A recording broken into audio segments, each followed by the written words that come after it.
I declare before you all that my whole life, whether it be long or short, shall be devoted to your service and to the service of our great imperial family to which we all belong.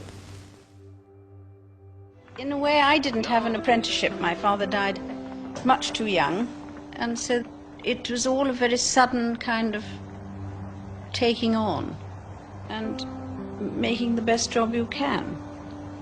It's a question of accepting the fact that here you are and it's your fate.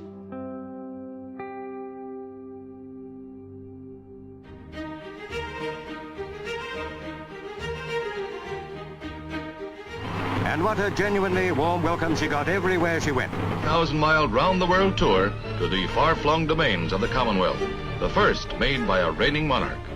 Germany's warm welcome to Her Majesty and Prince Philip, the first visit by a British monarch for over 50 years.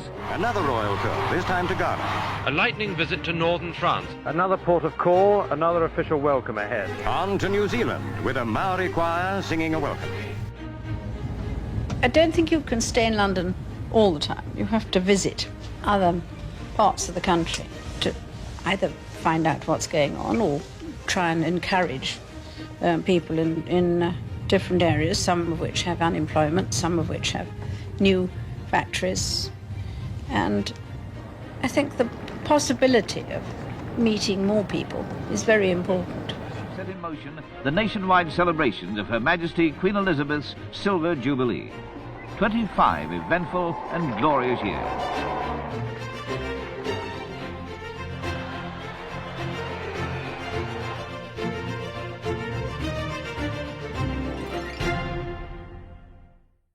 "1992 is not a year on which I shall look back with undiluted pleasure.